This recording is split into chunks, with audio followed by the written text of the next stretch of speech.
Hi, good morning. Welcome to Business. My name is Darrell Kwao. The Ghana Shippers Authority has criticized a practice where state agencies import goods and leave them at the ports, resulting in a cost to the country through demurrage and rent charges. According to the authority, the country lost $24 million to foreign shipping lines in demurrage, majority of which were incurred by state agencies. Yes, more. The figures were disclosed at a workshop organized by the Ghana Shippers Authority to educate representatives of state-owned agencies such as metropolitan, municipal, and district assemblies on the need to reduce demurrage charges. Speaking on behalf of the CEO of the authority, the director in charge of operations, Sylvia Sanat-Daudo, said such acts lead to financial loss to the state. A cursory look at the uncleared cargo list reveals consignment of state-owned agencies that have overstayed at the port, with some chalking hundreds of days at the port. Even though these consignments are not forfeited to the state for purposes of auction, their eventual clearance will be accompanied by huge demurrage and rent charges accumulated over the period.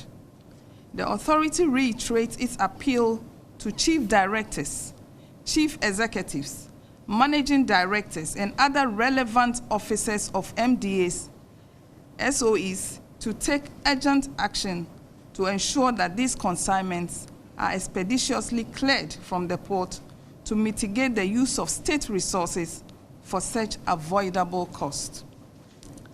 As an agency established to champion the interests of importers, exporters in Ghana, the authority is of the firm belief that where shippers do not occasion delays, they should not bear the associated cost.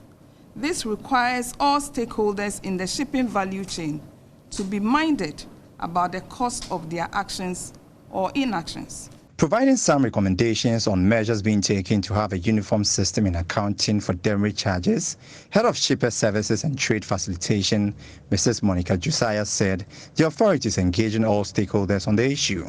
That when you get your own container, it's not as though you don't pay customs duty.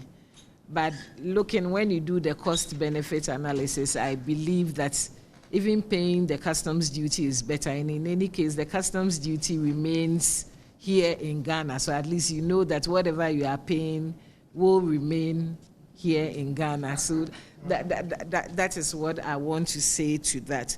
Now, in respect of the getting the shipping lines to count demurrage, like for us to have clarity and uniformity on demurrage-free days, the authority has severally engaged a number of them.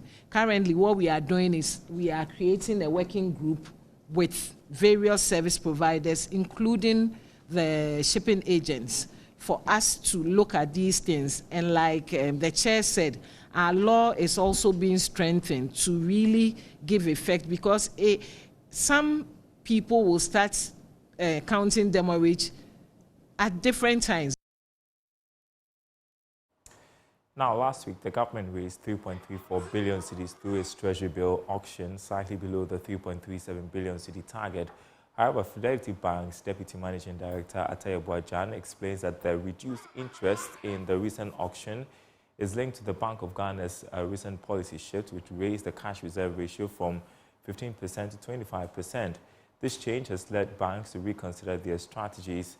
Mr. Jan shared this insight with Joy Business at the Money Summit in Accra.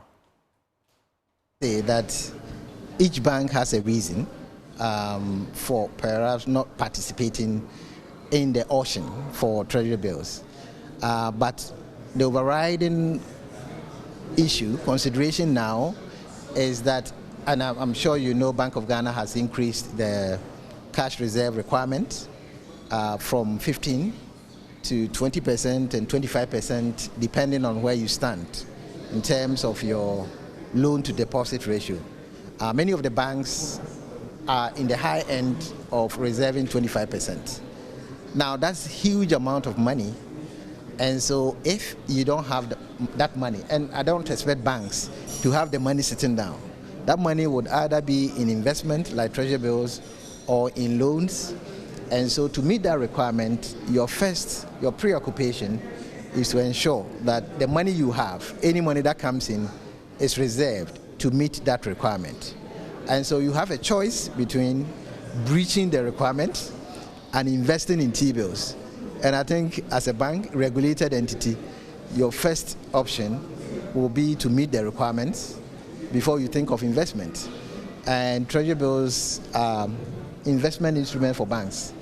And so that probably is the reason why for the past 2 weeks you haven't seen banks participating as we used to be in those auctions.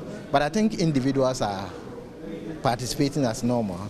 So it has nothing to do with fear of sovereign default or where the country finds itself. And I believe it's temporary. As banks meet, I'm sure they'll go back to the auctions and invest. Thank you very much. I'll be glad if I can get your complimentary.